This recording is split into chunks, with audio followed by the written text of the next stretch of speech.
सत्य वचन, अमर वचन, जीवित वचन, दिव्य वचन, सत्य वचन, अमर वचन, जीवित वचन। साई दा बामा बनी दा बामा बगरे जनी रे जनी रे जनी रे जनी रे सा। दिव्य वचन, सत्य वचन, अमर वचन, जीवित वचन, दिव्य वचन, दिव्य वचन।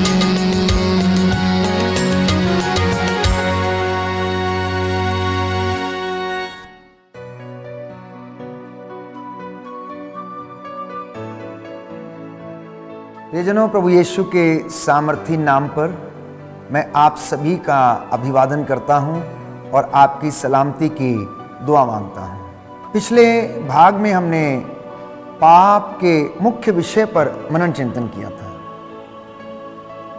और हमने जानने की कोशिश की कि पाप क्या है, कहां से उत्पन्न होता है और किस तरह से इस संसार में आया है। और बाइबल से मैंने आपके लिए पढ़ा कि सबसे पहले स्वर्ग में ये पाप कमाया गया ईर्ष्या के कारण। लूसीफर जो फरिश्ता था उसने परमेश्वर के विरुद्ध विद्रोह किया और उसके बाद आदम और हेवा ने, जब वो शैतान के द्वारा बहकाए गए, प्रलोभन में डाल दिए गए, तो उन्होंने ईश्वर की आज्ञा का उल्लंघन करके पाप किया, क्योंकि पाप तो आज्ञा का उल्लंघन है। इतना ही नहीं, संत योहन के पहले पत्र में लिखता है कि शरीर की वासना के गर्भ से पाप उत्पन्न होता है और मृत्यु को जन्म देता है, क्योंकि हर पाप का वेतन तो मृत्यु है। उसी को आगे बढ़ाते हुए आज हम मनन चिंतन करेंगे कि इस पाप के परिणाम क्या है।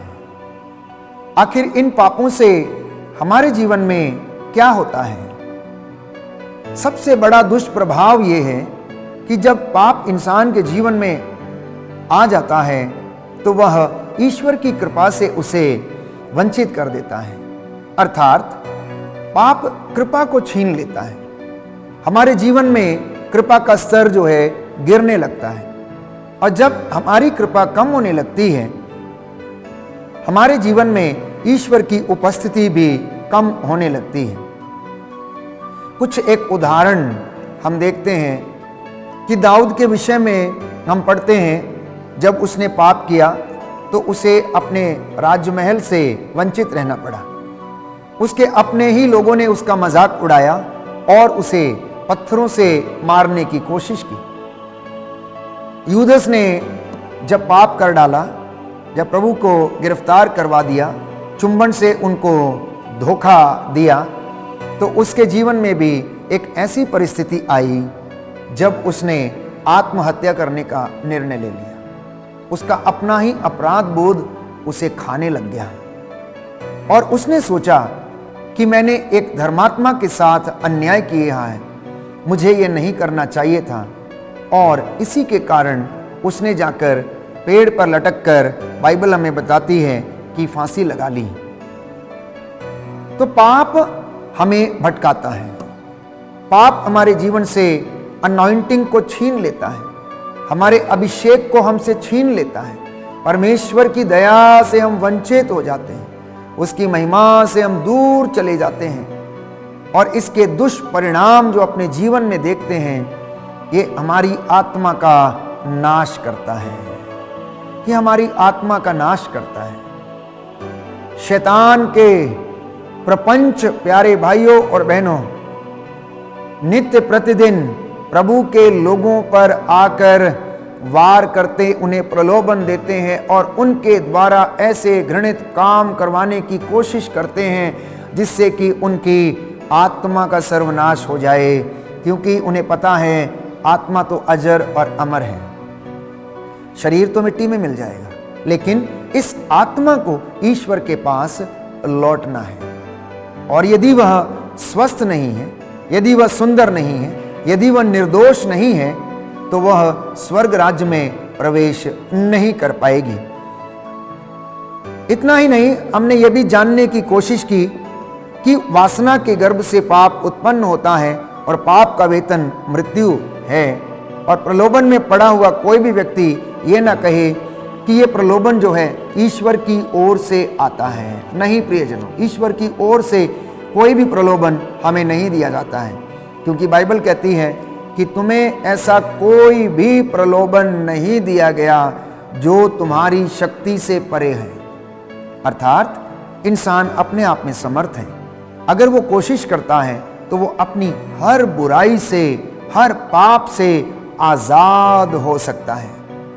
आज हमारे जीवन में लगातार एक संघर्ष चलता रहता है, लगातार एक द्वंद्व चलता रहता है, लगातार एक ऐसा हम लोग महसूस करते हैं कि इंसान अपने अंदर ही एक युद्ध कर रहा है, शारीरिक और आत्मिक युद्ध।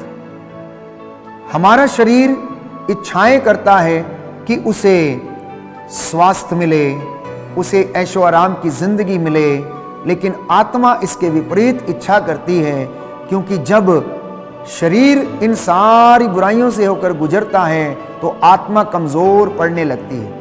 लेकिन जब शरीर अपने आप को तपाता है, शरीर जब तपस्या करता है, आत्मत्याग करता है, कष्टों से गुजरता है, दुखों से गुजरता है, परमेश्वर की हुजूरी में बैठता है, तो आत्मा स्ट्रांग हो जाती है, आत्मा दृढ़ हो जाती है, उसके अंदर वो सामर्थ्य आ जाता है। तो जब इंसान अपने ही अंदर इस संघर्ष को महसूस करता है, तो इसका कारण यह है कि हमारे जीवन में स्टेबिलिटी नहीं है, स्थिरता नहीं है।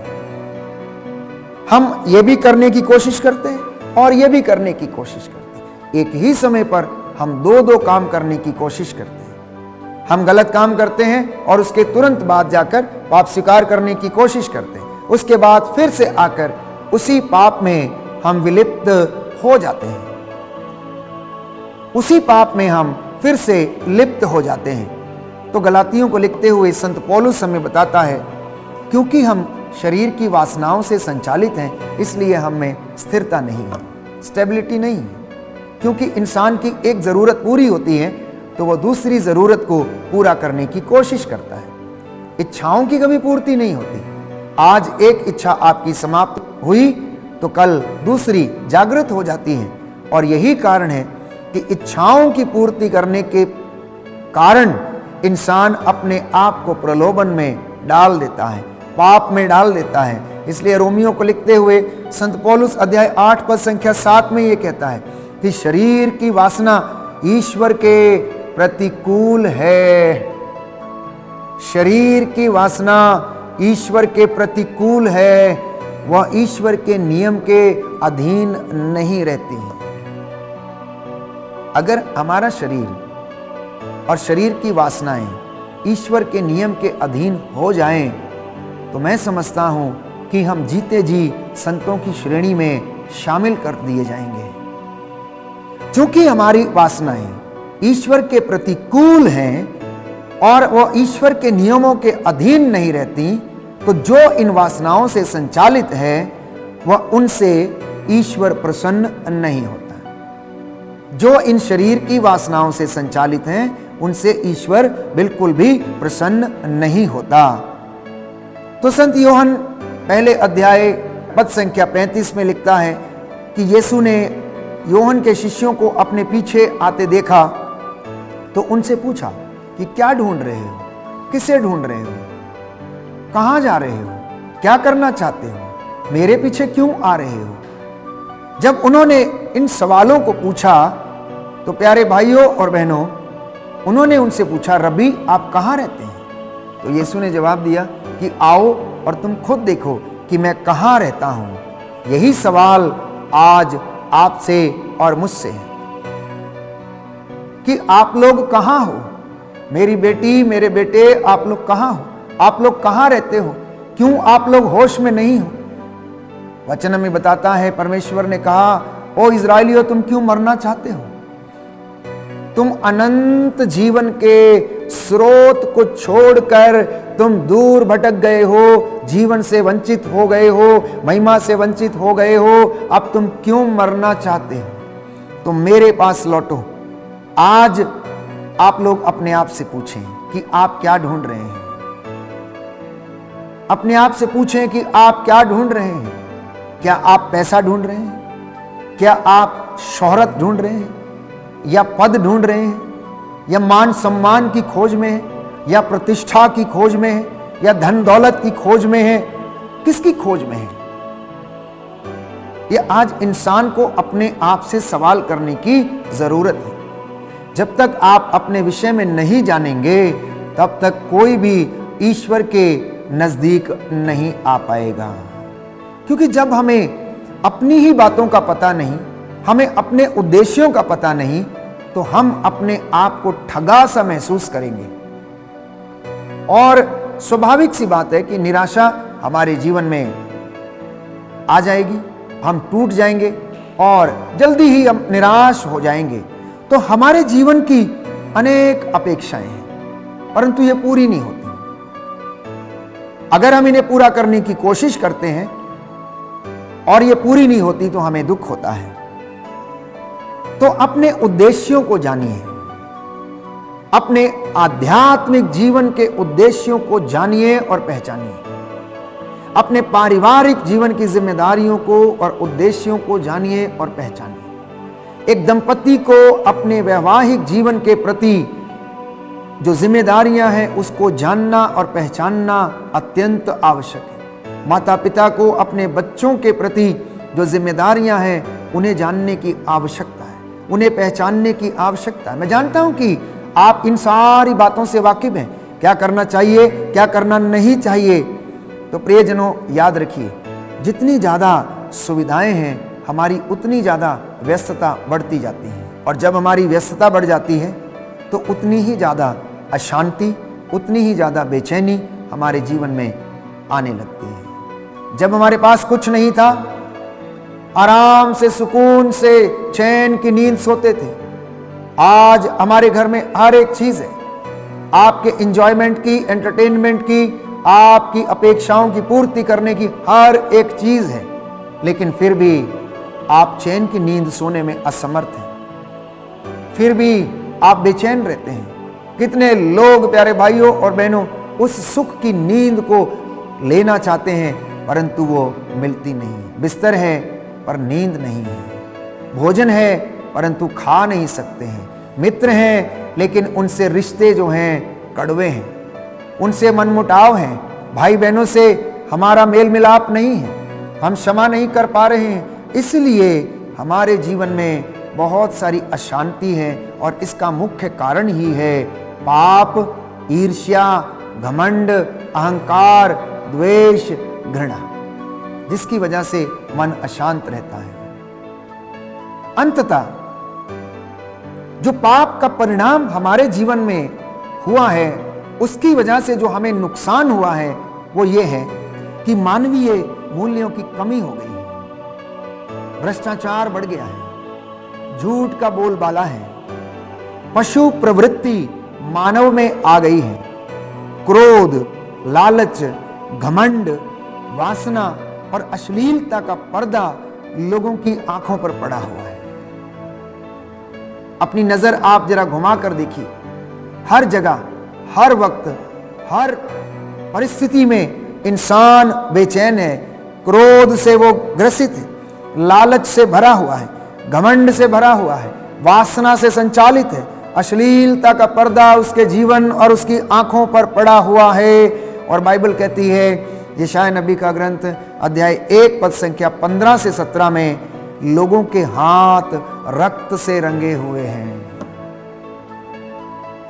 लोगों के हाथ रक्त से रंगे हुए हैं। सबसे बड़ा जो घृणित पाप आज इस दुनिया के ऊपर छाया हुआ है, उसे घेरे हुए हैं, वो है प्यारे भाइयों और बहनों, निर्दोष की हत्या। निर्दोष की हत्या, जो कि भ्रूण हत्या के द्वारा कमाई जाती है। भ्रूण हत्या के द्वारा दंपति इस पाप को कमाते हैं और वे लोग जितने भी विवाह से बाहर शारीरिक संबंध बनाते हैं और इसके द्वारा वो पाप करते हैं, प्रभु का वचन ये कहता है लोगों के हाथ रक्त से रंगे हुए हैं। तो जानिए, अच्छी तरह से समझिए कि आखिर ये समय किस काम के लिए है। प्रभु का राज्य जो है खाने पीने का, ऐशो आराम का और पाप करने का नहीं, परंतु प्रभु का वचन ये कहता है कि प्रभु का राज्य अनंत शांति और सुख और आशीष प्रदान करने का राज्य है। इसलिए मत्ती के सुसमाचार अध्याय 6 पद संख्या 33 में हम पढ़ते हैं कि प्रभु ये कहता है कि तुम सबसे पहले ईश्वर के राज्य और उसकी धार्मिकता की खोज करो और बाकी की चीजें तुम्हें यूं ही मिल जाएंगी। पाप प्यारे भाइयों और बहनों बहुत ज्यादा भयानक है और यह पीछा करता है, एक पीढ़ी और उसके बाद दूसरी पीढ़ी, दूसरी पीढ़ी से तीसरी पीढ़ी तक। जब तक इसका अकाउंट यीशु मसीह के द्वारा क्लोज ना कर दिया जाए तब तक ये हमारे परिवारों के पीछे, हमारे जीवन के पीछे पड़ा रहता है। इसका रूप भयानक है। तो अगर हम पाप में जीवन बिताते हैं तो स्वर्ग राज्य के अधिकारी हम नहीं बन सकते। कुरिन्थियों को लिखते हुए संत पौलुस पहले पत्र अध्याय 6 पद संख्या 9 में कहता है कि क्या आप नहीं जानते कि अन्याय करने वाले ईश्वर के राज्य के अधिकारी नहीं होंगे। जान लीजिए प्यारे भाइयों और बहनों कि अन्याय करने वाला ईश्वर के राज्य का अधिकारी नहीं होगा। इसलिए संत पौलुस कहता है धोखे में ना रहें। व्यभिचारी, मूर्ति पूजक, परिस्त्रीगामी, लौंडे, शराबी, पुरुषगामी, निंदक और धोखेबाज और अविश्वासी ईश्वर के राज्य का अधिकारी नहीं होगा। इसलिए मैंने कहा कि पाप का परिणाम हमारे जीवन में यह होता है कि वो हमसे कृपा को छीन लेता है, हमसे हमारे अभिषेक को छीन लेता है, हमें ईश्वर के राज्य से वंचित कर देता है। इब्रानियों के पत्र अध्याय 10 पद संख्या 26 में हम पढ़ते हैं कि सत्य का ज्ञान प्राप्त कर लेने के बाद भी यदि हम जानबूझकर पाप करते हैं तो पापों के प्रायश्चित के लिए कोई बलिदान नहीं रह जाता है। इसलिए जो व्यक्ति ये जानता है कि पाप क्या है, पाप का परिणाम क्या है और उसको जान लेने के बावजूद भी, सत्य का ज्ञान प्राप्त कर लेने के बावजूद भी यदि वो उसी घृणित पाप में, बुराई में गिरता है तो उसके लिए कोई दूसरा प्रायश्चित का बलिदान नहीं रह जाता है। तो पाप जीवन से मैंने कहा कृपा को छीन लेता है।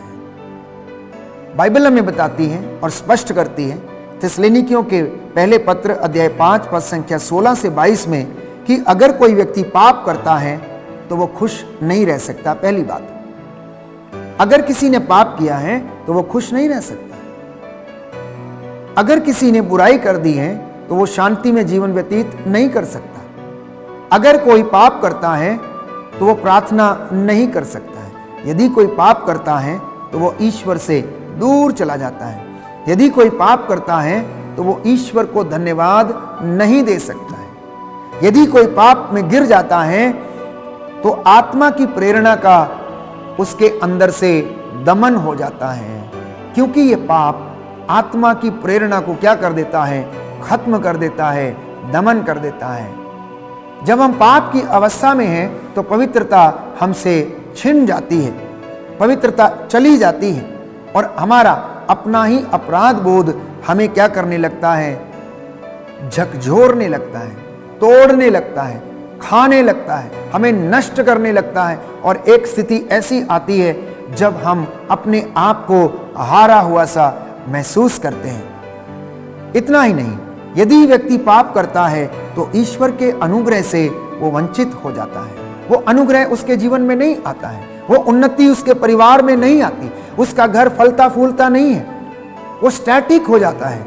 उसके घर पर शैतान पहरा देने लगता है और हर घड़ी हर परिस्थिति में उन्हें नीचे गिराने की कोशिश में वो लग जाता है।